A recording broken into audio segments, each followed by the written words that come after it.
Hi guys, Fogg Gaming here and welcome to PlayerUnknown's Battlegrounds. The developers made a huge announcement today. They showed us a preview of Battlegrounds' future and they showed us their roadmap of 2018. They will bring major updates to us every 2 months and they will start with this month. Today we're going to check out all of the important announcements and we will see which new game content that they have in store for us.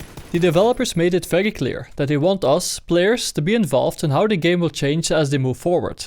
That's why they will open a new experimental test server, which will allow us to experience these changes firsthand and provide the developers with feedback, of course. Based on our reactions, they will know exactly how our experiences are affected by each and every update. But that is not the only thing that this experimental test server will allow us to do, because in the next month the developers will also be deploying a new 4x4 kilometer island map.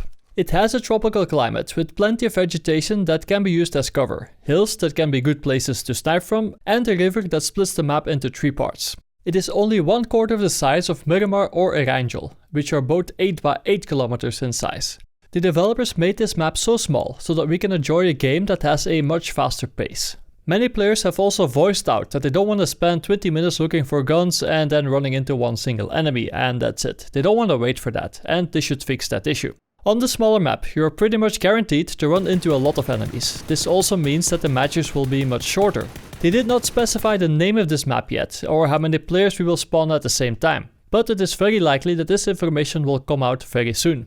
According to the concept art, it looks like that there are at least 5 zones with structures, so that a player can land onto those and get some guns from there. It is not clear if more zones or buildings will be added, because we cannot say for sure how the looting is going to be distributed in these zones. One thing is very clear, there aren't many buildings. I can't even see one single building in the southwestern part of this map. They also announced a new 8 by 8 kilometer map that they're currently working on. They made it very clear that they want us to be able to try out this new map in the experimental test servers early in the map's development.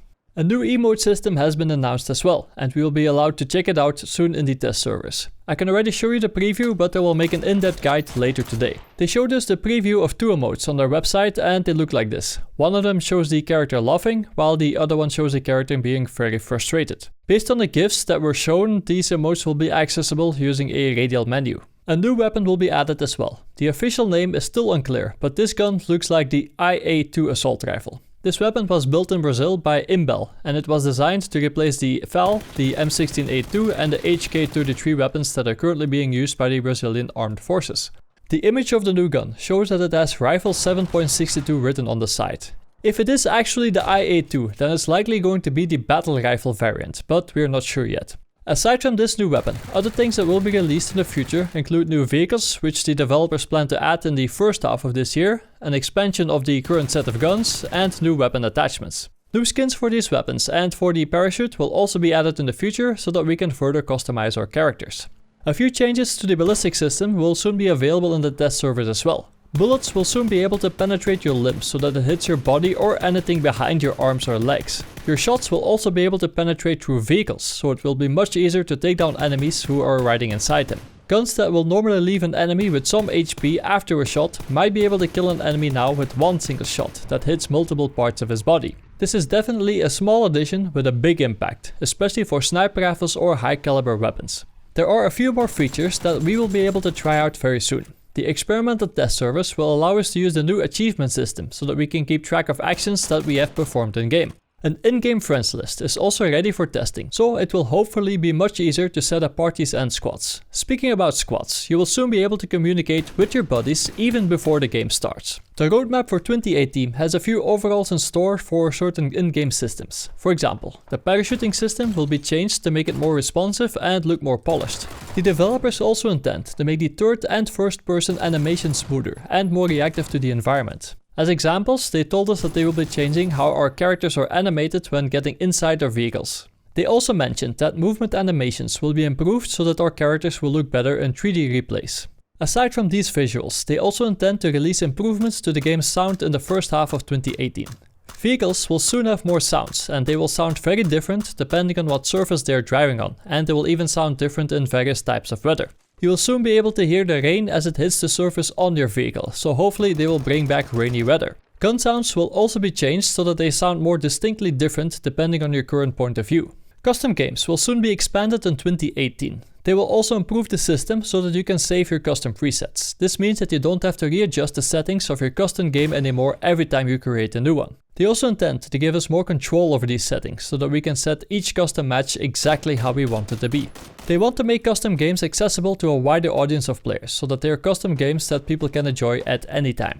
A new developer portal will be introduced this year. This portal will allow us to access the development blog and technical notes regarding game updates. This will make it easier to keep track of changes that they have made to the game. Most importantly, the developer portal will include the PUBG Developer API. This stands for Application Programming Interface, and it will provide player and match data around gameplay performance. It will also provide match level, season level and lifetime level data which developers can use to create resources that are useful to players. The API will also allow esports groups and third parties to create custom games within PUBG. It will allow them to manage games effectively and minimize the technical work for PUBG Corp. Speaking about esports, the developers are working on improvements to the replay system. Their goal is to allow organizations to have an easier time spectating live matches. They have not specified exactly how they will do this, but they have mentioned that a different replay system will be made available so that recent events can be replayed while a match is currently in progress. These were all of the changes and new features that they have in store for us for 2018. I am currently creating a video regarding the latest update. It is now live on the test servers and I will include the link here so that you can be the first one to see the latest changes. This was Fog of Gaming, thanks for watching and I will see you in Battlegrounds.